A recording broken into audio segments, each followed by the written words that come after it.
tuangalie waimbaji fulani kwenye maandiko.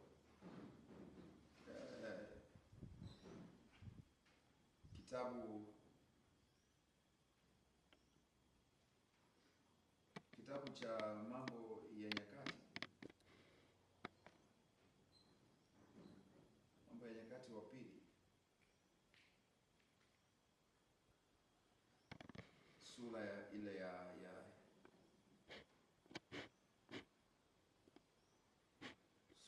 5 mstari wa 3, mstari wa 13 na mstari wa 14. Biblia inasema hivi: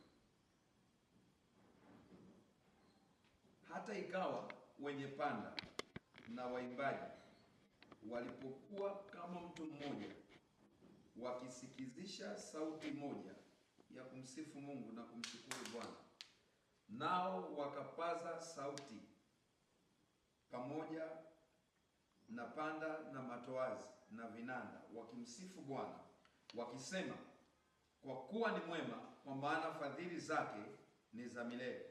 Ndipo nyumba ikajawa na wingu, naam, nyumba ya Bwana. Mstari wa 14 nasema, hata makuhani hawakuweza kusimama ili kufanya huduma yao kwa sababu ya lile wingu, kwa kuwa nyumba ya Mungu imejaa na utukufu wa Mungu. Bwana Yesu asifiwe. Sasa kuna vitu viwili hapa. Kumbuka tumesema Ebrania, imani ni kuwa na hakika ya mambo yatarajiwayo.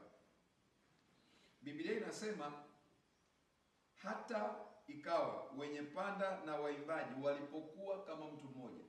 Moja ya eneo lingine ambalo limekuwa ni changamoto kubwa sana kwa waimbaji wengi na wapigaji wengi. Moja ya eneo ambalo limekuwa changamoto kubwa kwa wapigaji na waimbaji wengi. Wakati mwingine si tu wapigaji na waimbaji, hata madhabahu nyingi, ni eneo linaitwa mawasiliano na mahusiano. Ni eneo linatesa watu wengi. Watu wengi wanajua kuimba, watu wengi wanajua kupiga muziki, watu wengi wanajua kazi zao, lakini moja ya eneo linasumbua watu wengi ni kitu kinaitwa mawasiliano na mahusiano. Biblia inaongea wazi, nasema hata ikawa wenye panda na waimbaji walipokuwa kama mtu mmoja. Pointi ya kwanza tunayoiona hapa, kulikuwa na mahusiano na mawasiliano kati ya waimbaji na wapiga panda. Kwa maana ya waimbaji na wapigaji kulikuwa na uhusiano. Na Zaburi 133 mstari wa kwanza inasema, tazama ilivyo vyema na kupendeza ndugu waketi kwa pamoja, tena kwa umoja. Kwa hiyo ni kumbe kuna uwezekana watu wakakaa pamoja lakini wasikae kwa umoja. Ndio maana ile sentensi wakae kwa pamoja tena kwa umoja. Sijajua mwandishi alishtukia nini pale. Angeweza tu kusema ndugu wakae kwa pamoja, lakini anasema wakae kwa pamoja tena kwa umoja. Maana yake ni rahisi, na hii ndio ambayo tunatamani watu watuelewe na watu wasikie na watu wajue, hasa ambao tunasimama madhabahuni.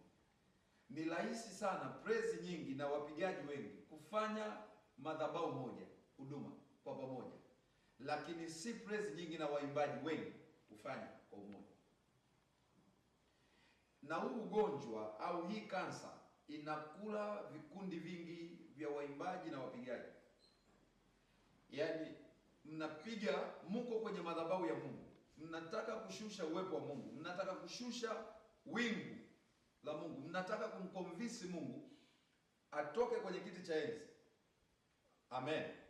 Tunataka kumtoa Mungu kwenye kiti cha enzi, ashuke, aje hapa kanisani, aje mahali mnafanya ibada, si ndio? Na mimi huwa nawaambiaga watu, uimbaji wa kumshusha Mungu sio uimbaji tu wa sauti. Hautegemei tu kujua kodi za muziki, kujua namba za muziki. Hautegemei tu kujua uwezo wa kuchezea sauti. Unategemea kiwango.